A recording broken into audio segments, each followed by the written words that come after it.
네, 오늘도 귀한 찬양으로 우리에게 감사와 또 하나님의 은혜를 깨달을 수 있는 그런 마음을 주시고 또 하나님께는 영광을 돌린 우리 성가 대원들 또 오케스트라 단원들에게 감사 말씀을 드리고요. 계속해서 좋은 찬양 하나님께 올리시기를 바랍니다. 지난 주일에는 두려움을 이기게 하시는 하나님의 말씀을 드렸고요. 오늘은 앞길을 인도하시는 하나님의 말씀, 이런 생각을 가지고 그가 내 길을 인도하시리라, 이런 제목으로 함께 은혜를 나누고자 합니다. 조금 어려운 얘기입니다만은 실존주의 철학이라는 게 있습니다. 철학에 여러 갈래가 있는데 실존주의 철학이라고 하는 그런 철학이 있어요. 이 철학에서는 인간의 불안에 대해서 어떻게 말을 하는가 하면 실존적인 불안이다, existential anxiety다, 그렇게 데피니션을 내려요. 이게 무슨 말인가 하면은 인간은 인간에게 주어진 자유와 그 책임 때문에 오히려 불안하다는 것입니다. 나에게 이것도 할 수 있는 자유도 있고 저것도 할 수 있는 자유도 있음에도 불구하고 그것 때문에 오히려 나는 더 불안하다는 거예요. 지금 나는 잘 살고 있는가? 지금까지 살아왔던 대로 계속 살아가면 나는 후회 없는 인생을 살게 되는 것인가? 지금 나의 결정은 최선의 결정인가? 나의 미래를 결정할 수 있는 능력이 나에게는 있는가? 누구도 간섭하지 않습니다. 내 인생 내가 결정해서 살아가야 되는데 그럼에도 불구하고 그 자유 때문에 오히려 내가 불안해진다는 거예요. 그리고 그 결과의 책임에 대해서는 내가 다 져야 되기 때문에 그것이 또 나를 불안하게 한다는 것입니다. 여러분은 이런 실존주의 철학자들의 불안에 대한 그런 이해, 또 불안에 대한 데피니션, 여기에 여러분 동감하십니까? 지금은 거의 모든 드라이버들이 모르는 길을 갈 때는 내비게이션을 사용합니다. 차 안에 정착된 것도 있고 또 없는 사람들은 핸드폰에서 또 디렉션을 찾아가지고 가기도 합니다. 미국은 물론이고 캐나다까지 다 커버를 하기 때문에 모르는 길을 가도 불안하지가 않아요. 제 차에도 내비게이션이 잘 되어 있는데 캐나다까지 다 커버가 됩니다. 모르는 길을 가도 그 디렉션이 있기 때문에 거기에 맞춰서 가기만 하면 목적지에 도달합니다. 그러니까 불안하지 않아요. 그리고 또 모르는 길에 갔다가 집에서 올 때는 주소를 입력할 것도 없고 go home 하고 버튼을 눌러주면 그냥 집으로 가는 길이 다 나타나기 때문에 불안하지 않아요. 지금은 그 내비게이션 시스템들이 많이 발달해가지고 별로 에러가 없는 것 같아요. 근데 이 초창기 때는 많은 에러가 있었고 여기에 따라서 많은 또 에피소드가 있었습니다. 저는 오랫동안 이 보스턴에서 살았어요. 그래서 그런지 몰라도 지금도 뉴욕을 간다 그러면 뭔가 가슴이 울렁울렁 하는 게 울렁증이 있어요. 복잡한 곳이다, 큰 도시다, 모르는 길이다, 아마 그래서 그런 것 같아요. 그래서 내비게이션에다가 주소를 잘 찍고 뉴욕에 있는 어떤 TV 방송국을 찾아갈 일이 있었어요. 이제 갑니다. 그러니까 잘 내비게이션 나오기 때문에 그 안내를 따라서 갔어요. 근데 거의 목적지에 다 도착했어요. 근데 저는 그때 긴 다리를 건너가고 있었습니다. 그런데 다리를 한 3분의 2쯤 건너갔는데 목적지에 도착했다고 내리라는 거예요. 그때 얼마나 당황했는지. 그 다리 위에서 어떻게 이상 내비게이션이 작동하지 않고요. 그래서 당황했던 적이 있습니다. 또 제가 아는 어떤 목사님은 그 미팅에 나오게 돼 있는데 오질 않아요. 그래 전화 걸어봤더니 벌써 출발했다는 거예요. 시간이 많이 가도 오질 않습니다. 그날은 눈이 많이 와가지고 교통이 그렇게 좋은 때가 아니었는데 그 목사님이 출발해가지고 내비게이션을 따라서 갑니다. 나름 컴컴해지고 그런데 뭐 모르는 길이니까 그 목사님이 내비게이션을 따라서 계속 운전을 했어요. 가다 보니까 인적이 드문 산 쪽으로 가는 거예요. 그래도 이 목사님이 무슨 뭐 방법이 없잖아요. 그래서 계속 갑니다. 가는데 가다 보니까 점점 산 쪽으로 들어가더니 마침내 길이 끊어지고 눈 속에 갇혔어요. 오도 가도 못하는 거예요. 차가 이제 그 눈 속에 박혀가지고. 그래서 가까스로 연락이 왔어요. 그때 만일 전화가 안 터졌더라면 어떻게 됐을까 그런 생각이 납니다. 전화를 받아가지고 그쪽을 잘 아는 목사님이 목사님 아무래도 잘못 간 것 같은데 차를 돌려서 빨리 나오세요 이렇게 했는데 눈 속에 박혔으니까 뭐 나올 수도 없어요. 그래서 이쪽에서 목사님들이 가가지고 그 눈 다 파내고 그래가지고 그 목사님을 데리고 온 적이 있습니다. 불행한 것은 지금 우리가 걷고 있는 이 인생의 길이 정말 잘 가고 있는 것인가? 그걸 우리가 알 수가 없다는 것입니다. 여러분, 영어 단어 가운데 그 헬리콥터 뷰라는 그런 단어가 있어요. 그리고 비슷한 단어가 또 있는데 bird's eye view라는 게 있어요. 헬리콥터는 딱 타고 올라가면은 밑에 다 보입니다. 이게 헬리콥터 뷰예요. 위에서 다 보면은 그 사람들이 움직이는 거 다 보이면서 모든 게 한눈에 착 들어와요. bird's eye도 마찬가지죠. 새가 높이 올라가서 내려다 보이면은 그 땅 안에서 이루어지고 있는 모든 일들이 다 보입니다. 누군가가 저 높은 곳에서 우리의 인생을 바라보면서 야, 너 지금 넌 모르겠지만 내가 가는 방향이 틀렸어. 넌 지금 목적지하고 벗어나 있어. 이렇게 얘기를 해준다면 얼마나 참 다행이고 얼마나 안심이 되겠습니까? 이런 생각을 하면서 여러분 오늘 읽은 잠언 3장의 말씀을 한번 보십시오. 잠언이라고 할 때 한자 말인데요. 잠자가 저도 잘 몰랐어요. 찾아보니까 잠자가 바늘 잠자더라고요. 잠자가 이게 잠잔다는 잠자가 아니에요. 이게 바늘이란 뜻이더라고요. 그리고 찌른다, 꽂는다, 바늘 이런 뜻이 있어요. 언자는 뭐 말할 것도 없이 말이란 뜻이겠죠. 그러니까 이 잠언 그러면 콕 찌르는 말이에요. 뭐를 이렇게 잘못한 걸 딱 지적해주는 말이에요. 길진 않지만 짧은 말로써 우리의 인생에 대한 교훈을 줍니다. 그래서 이 잠언이라고 한자를 바늘 잠자를 썼어요. 영어로는 proverbs라고 그렇게 얘기를 하는데 이것도 역시 뭐 속담이나 격언 길진 않아요. 그런데 누가 말했는지도 잘 모르는 오래전부터 내려오는 얘기, 이걸 잠언이라고, 이걸 속담이라고 또는 격언이라고 그렇게 말합니다. 그 속에 인생을 사는 지혜와 교훈이 들어있어요. 성경의 잠언이라는 책이 있는데 이 책 속에는 수많은 잠언들이 들어있습니다. 그 많은 잠언들이 주로 솔로몬이라고 하는 이스라엘의 왕이 쓴 거예요. 이 솔로몬은 이스라엘의 3대 왕이었는데요. 그는 여러 가지 점에서 전무후무한 왕이었습니다.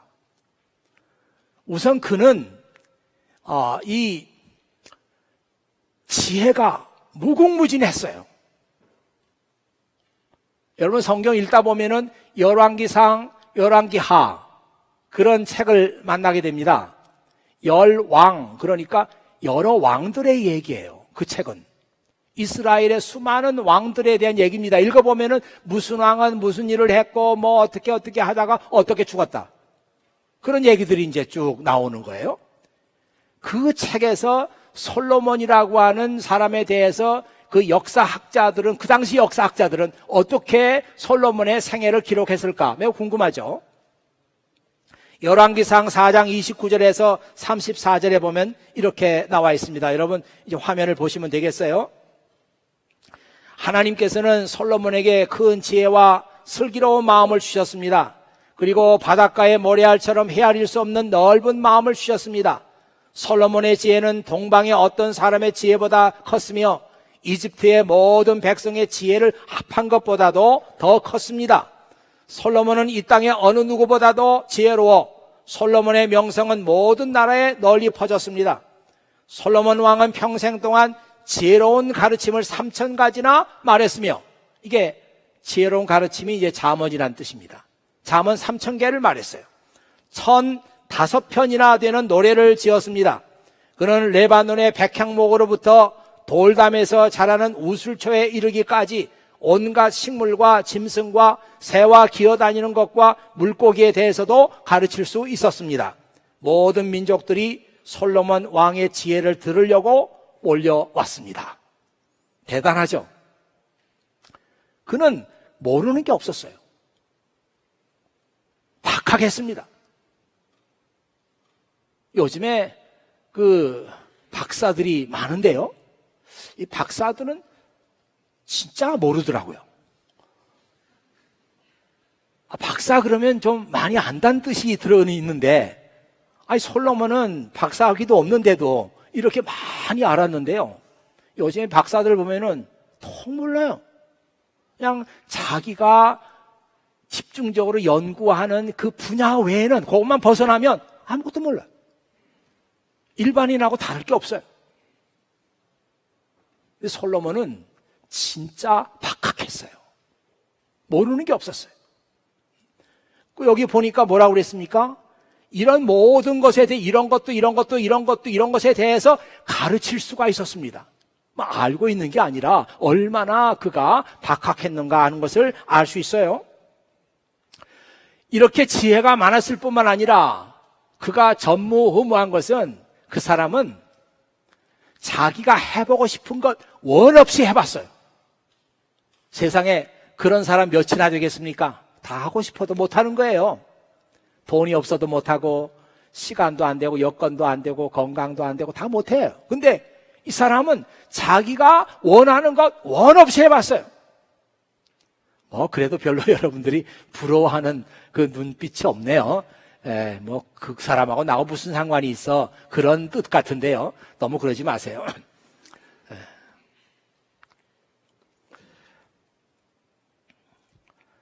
정말 자기가 원하는 것, 부귀, 영화, 사치, 허영, 여자, 죄송합니다. 그리고 그의 손에는 왕으로서 권력이 있었어요. 자기가 원하면 날마다 자기 궁중에서 귀족들을 초대해다가 큰 파티 여는 거예요. 여기저기서 그냥 가수들이 라이브로 음악 틀고 노래 부르고 이거 다 제가 지어낸 게 아니라 성경에 다 나와 있는 얘기예요. 그렇게 자기가 원하는 것 정말 원 없이 다 해본 사람이에요.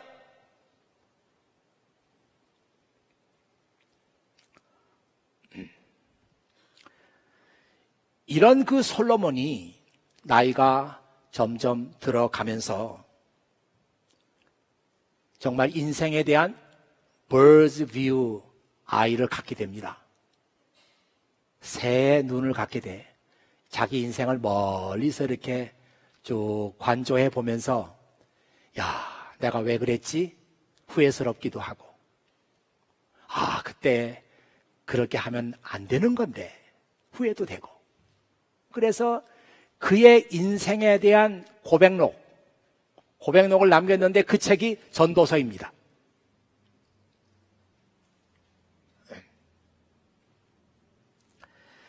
오늘 우리는 그가 남긴 잠언들을 단순히 그냥 그 잠언 속에 좋은 얘기 많아, 그리고 그 잠언 속에 인생을 사는 지혜가 들어있대, 이렇게 알고 넘어가는 것이 아니라 솔로몬에게 그런 인사이트를 주신 하나님, 그리고 그의 남긴 그 말 속에 하나님의 지혜가 들어있다.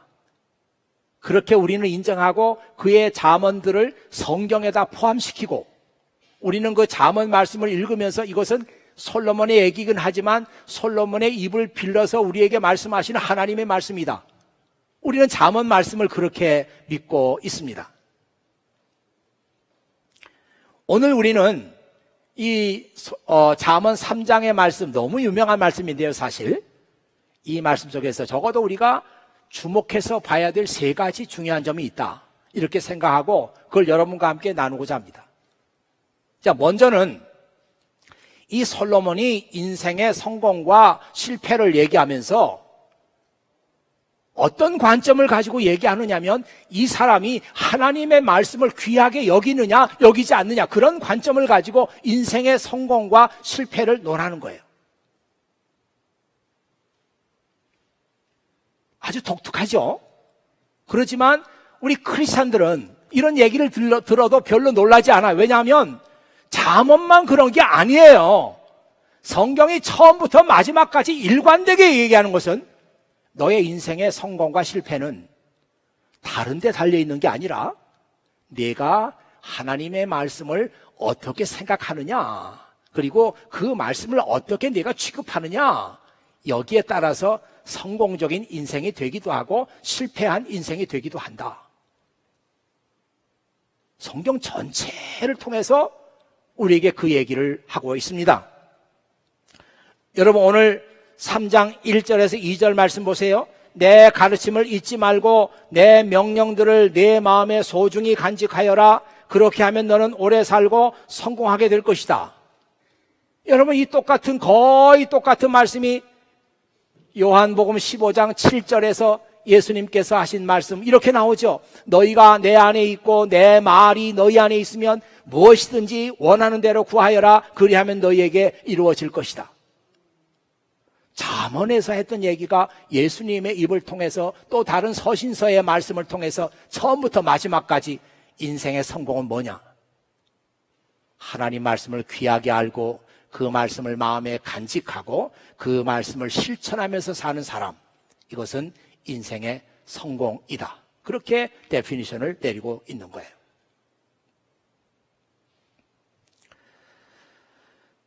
그 New Living Translation을 보니까 이 말씀을 이렇게 썼습니다. Store my commands in your heart. If you do this, your life will be satisfying.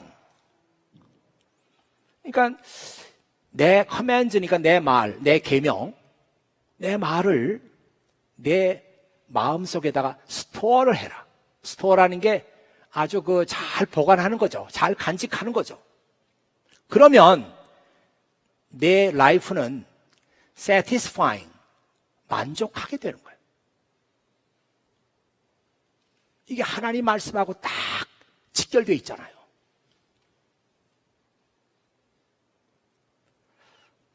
근데 이 NIV 성경에 보면 조금 다르게 They will bring you prosperity. They라고 하는 것은 내 마음속에 스토어된 하나님의 말씀, 그 말씀이 너에게 prosperity, 뭐예요? 번영, 성공, 축복, 이런 것을 가져올 것이다. 그렇게 NIV 성경에서는 번역했습니다. 지금 한국에서는 여러분 한국에 관심이 없는 사람들은 그게 무슨 말인지 모르겠습니다만은 관심 있는 사람들은 우리 젊은이들 사이에서 금수저, 흙수저 이런 말이 유행해요. 이제 유행도 좀 지났지.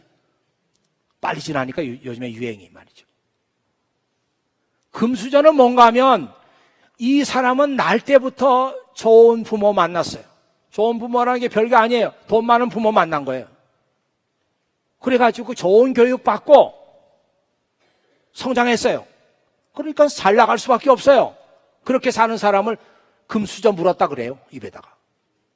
근데 어떤 사람은 흙수저를 물었어요. 흙으로 만든 수저야. 아유, 태어나가지고 우리 부모는 어떤 사람인가 봤더니 째지게 가난하고 그리고 교육도 제대로 받을 수가 없었고 환경도 아주 열악하고 그런 집안에서 나는 자랐어요. 나는 흙수저를 물고 태어난 거예요. 그러니까 내가 못 된다고 해도 이건 내 책임이 아니에요. 내가 흙수저를 물고 태어났기 때문이에요.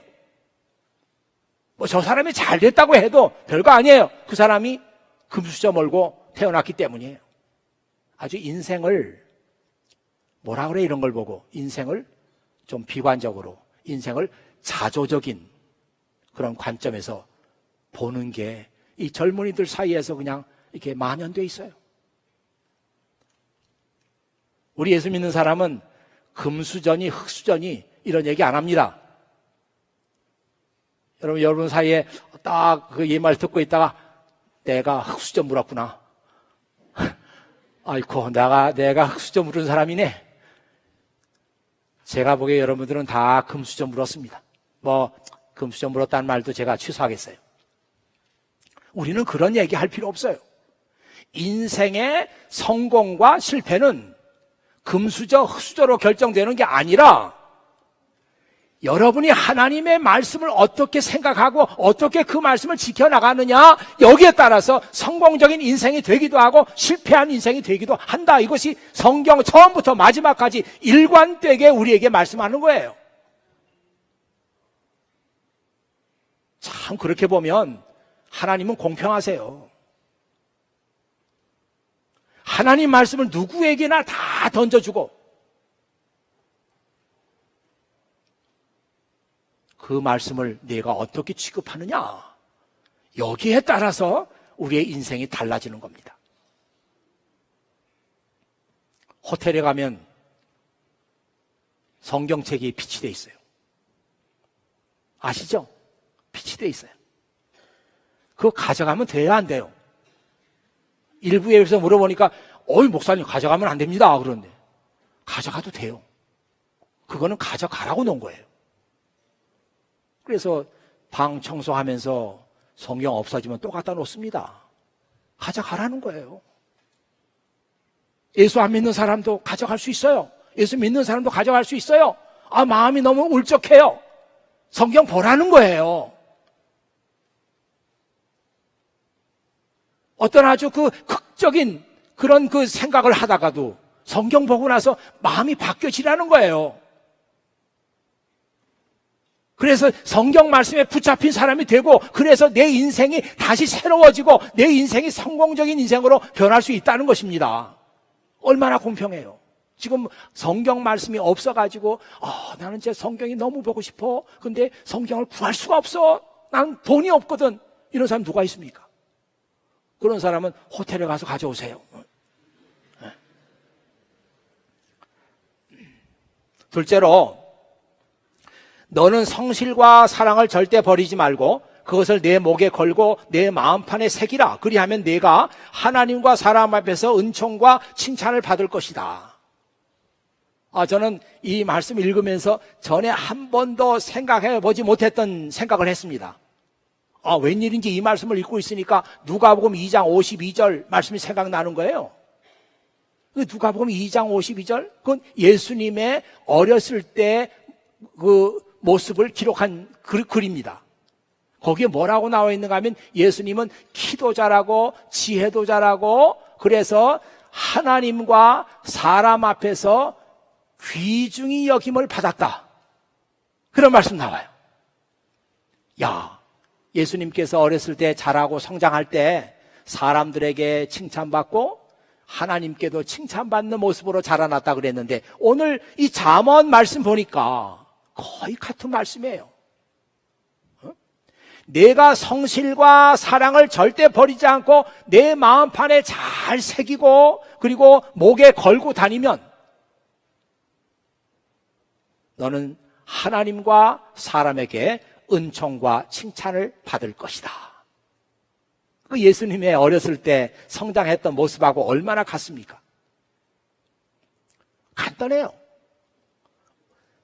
성실과 사랑을 간직하면 그걸 가지고 살면 우리 인생은 하나님 앞에 칭찬받고 사람들에게 칭찬받는 그런 아름다운 인생을 내가 살 수 있다. 문제는 그 성실과 그 사랑이 뭐냐 하는 거죠. 그 뜻이 단순하지 않아요. 성실과 사랑. 저는 이제 이 성경 읽다가 이 의미가 참 분명하지 않다. 그럴 때는 여러 가지 번역 성경들을 많이 찾아보고 그렇게 해서 그 뜻을 알아가는 그것이 습관이 됐어요. 제가 이 사랑과 성실이란 단어를 다른 번역 성경에서 찾아보니까 다양한 번역이 있어요. 한번 화면 보세요. 그 NLT 바이블에서는 loyalty and kindness 그렇게 번역했습니다. 로열티라고 하면 그게 우리말로 번역을 한다면 충성이죠. 로열티. 어디다 한번 마음을 주면은 그 마음을 변하지 않고 끝까지 가지고 있는 거예요. loyalty and kindness. kindness는 친절 이런 뜻으로 번역할 수 있겠죠. 어떻게 성실과 사랑이 loyalty and kindness로 번역이 됐을까?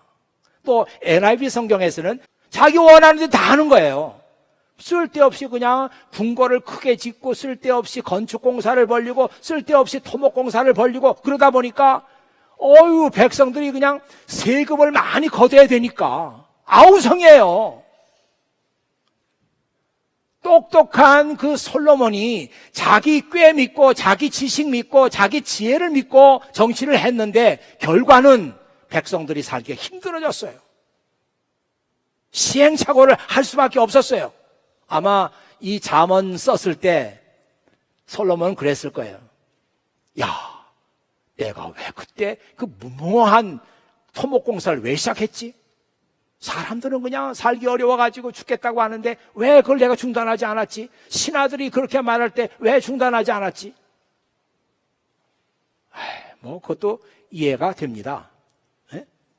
그저 아침에 자기 궁에 딱 나가면 또 오늘은 저기 어디 아프리카에서 누가 와가지고 막 이렇게 입고 와가지고 왕이시여 저에게 지혜를 좀 들려주소서 이러니 얼마나 솔로몬이 교만해지겠어요? 또 다음날 또 나가면 또 어디서 왔는지 그냥 예쁜 여왕이 그냥 잘 차려입고 그냥 그 보물 잔뜩 가지고 왕이시여 저하고 차 마실 수 있는 1시간만 주소서. 저는 이때를 오랫동안 기다려왔습니다. 이러니까 이 솔로몬이 얼마나 교만해지겠어요. 머리 좋고 지혜 많고. 그래서 그런 사람이 결국은 자기 지혜를 의지하다가 많은 착오를 하는 것입니다.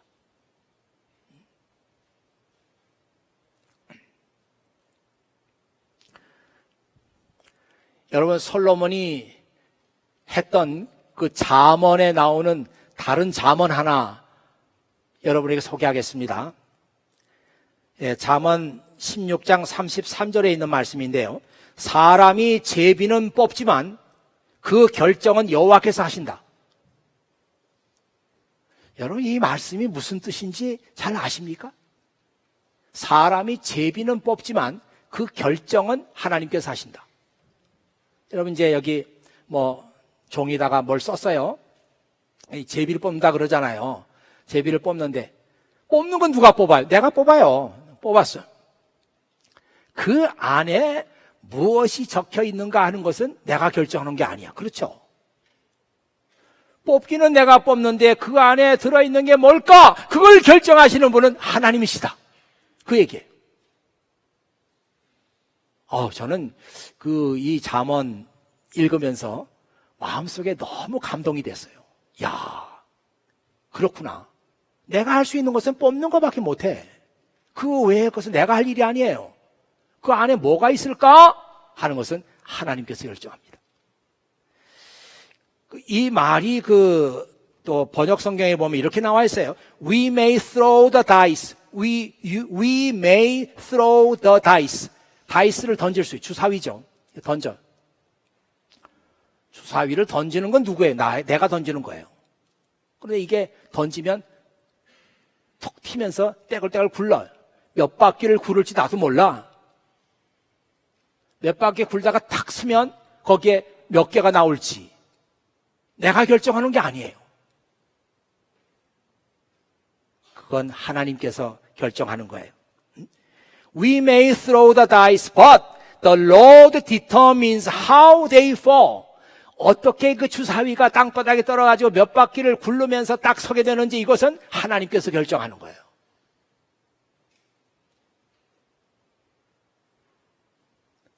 여러분 다 머리가 좋으신가요?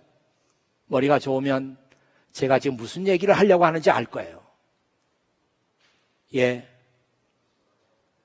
결정적으로 여러분의 인생에 있어서 결정권을 가진 사람은 내가 아니고 하나님이세요.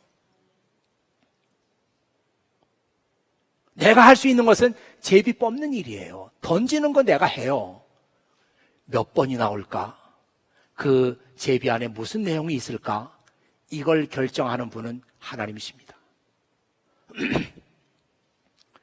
여러분의 인생에 죽 짜고 공부하고 죽 짜고 실험하고 제대로 놀지도 못하고 그렇게 매여 있어요. 그건 여러분이 하는 거예요. 그러나 그 결과가 어떻게 될까? 어떤 결과가 나올까? 하는 것은 내가 결정하는 게 아니라 하나님께서 결정하십니다.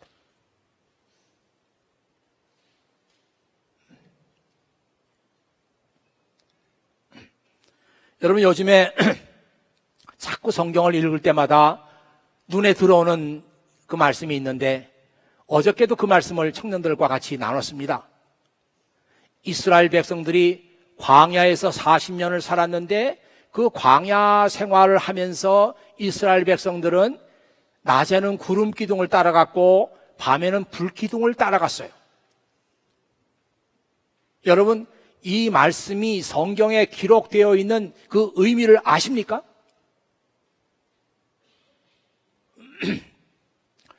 여러분 한번 생각해 보세요. 아니 이스라엘 사람들이 그때 한 200만 명은 될 텐데 200만 명이면 엄청 많은 숫자잖아요. 그런데 어떻게 그 많은 사람들이 낮에는 구름 기둥을 따라가고 밤에는 불 기둥을 따라갔을까? 그 반대하는 사람이 있을 거 아니에요. 난 그쪽으로 안 가겠습니다. 어쩐지 그쪽엔 가기 싫어요. 이런 사람이 있을 거 아니에요. 근데 성경에 그런 얘기 하나도 없고 이스라엘 민족은 낮에는 구름 기둥 따라갔고 밤에는 불 기둥을 따라갔고 그 기둥이 생기지 않으면은 생길 때까지 가만히 있는 거예요. 왜 그랬어요? 거기가 광야였기 때문입니다. wilderness, 광야였기 때문이에요. 만일 거기가 광야가 아니고 보스턴이다, 케임브리지다, 뉴욕이다, 시카고다, LA다, 워싱턴이다 그런 도시였다면 낮에 불기둥 따라가 낮에 뭐 구름기둥 따라갈 사람 아무도 없습니다. 난 안 가겠습니다. 오늘 컨디션이 좋지 않아요. 여러분 다 가세요. 나는 오늘 좀 쉬어야 되겠습니다. 따라가지 않아요. 거기가 광야였기 때문에 자기 혼자 안 따라가면 어떻게 돼요? 죽는 거예요. 그치, 움직일 때 같이 움직여야지. 자기 혼자 뭐 컨디션 안 좋다고 앉아 있으면 죽는 거예요. 그냥 그 사람은. 광야였기 때문에 하나님의 인도를 받을 수밖에 없었어요. 광야에서는 자기가 할 수 있는 일이 아무것도 없습니다. 나는 이런 기술이 있는데요. 예, 광야에서는 아무 소용없어요. 저는 이런 그 기술이 있습니다. 소용없어요. 그거는 다음에 써먹으세요. 광야에서는 아무 쓸모가 없어요.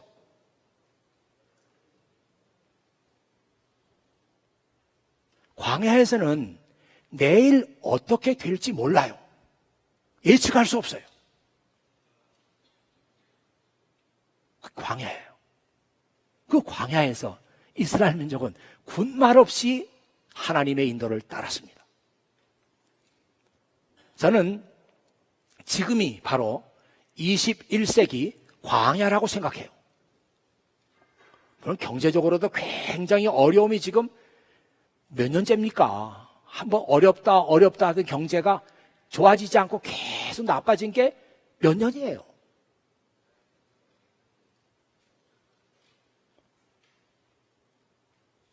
제가 우리 청년들에게 묻습니다.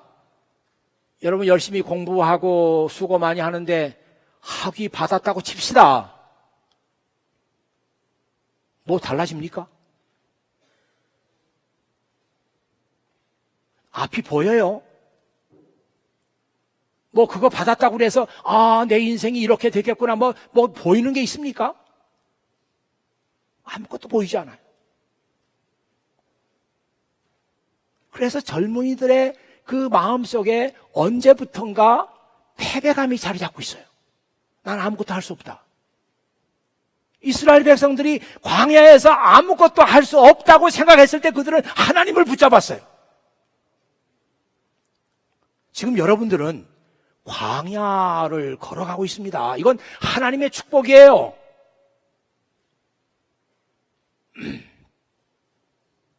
앞이 보이지 않는다. 지금 내가 할 수 있는 일이 아무것도 없다. 이스라엘 민족은 그때 하나님을 붙잡았고 하나님의 인도를 받았어요. 여러분이 바로 지금이 하나님의 인도를 받고 하나님을 발견하고 하나님을 붙잡아야 될 때예요.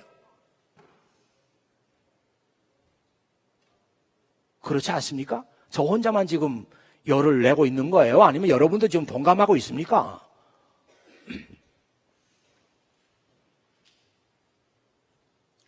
광야에 우리가 놓여 있다고 하는 것은 하나님의 축복이에요.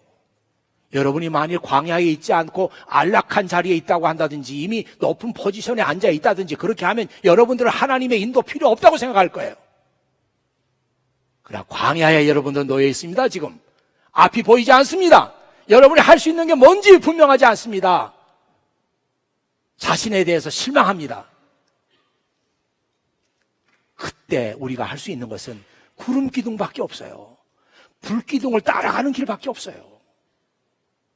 여러분 앞에 여러 가지 옵션이 있는 게 아닙니다. 지금 여러분 앞에는 단 하나의 옵션밖에 없어요. 하나님을 인정하고 하나님을 의지하고 하나님의 말씀을 귀하게 여기고 이것밖에 없다니까요. 마지막으로 여러분 화면 보면서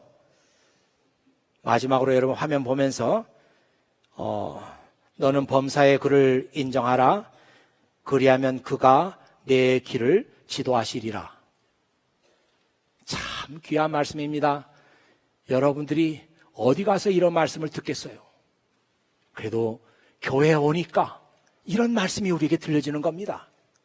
어디 가서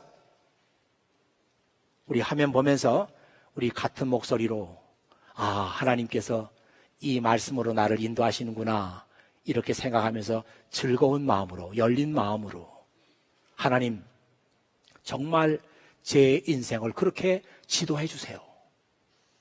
이런 마음으로 우리 같이 한번 읽을까요? 너는 범사의 그를 인정하라. 그리하면 그가 내 길을 지도하시리. 한 번 더요. 너는 범사의 그를 인정하라. 그리하면 그가 내 길을 지도하시리라. 기도하겠습니다. 아버지 하나님 감사합니다. 오늘도 아버지 하나님께서는 사랑하는 자녀들을 한자리에 모이게 하시고 오늘 귀한 말씀을 주셨습니다. 내가 수고는 많이 하지만 정작 내 인생의 중요한 부분을 결정하시는 분은 내가 아니고 하나님이시라는 것. 주사위는 내가 던지지만 그 주사위에 몇 벌이 나올까 하는 것은 내가 할 일이 아니라는 것 우리가 말씀에서 들었습니다. 지혜롭고 총명한 사람이라면 하나님의 은혜가 없이는 안 되겠구나. 하나님의 도움 없이는 안 되겠구나. 지금이야말로 하나님과 인격적인 관계를 맺고 지금이야말로 내가 열심으로 하나님을 추구해야 할 그런 때구나 하는 것을 느끼게 하여 주시옵소서. 아버지 하나님 지금 우리는 너나 할 것 없이 다 광야에 지금 나와 있습니다. 이게 우리 인생의 위기이기도 하지만 동시에 이것이 우리의 인생의 기회입니다. 하나님의 인도하심을 내가 볼 수 있는 기회입니다. 낮에는 구름 기둥 보게 하시고 밤에는 나를 인도하시는 불 기둥을 보게 하여 주시옵소서. 그래서 그분이 나보다 앞서가시면서 내 길을 지도하시는 것을 알게 하여 주시옵소서. 우리 구주 예수 그리스도의 이름으로 기도하옵나이다. 아멘.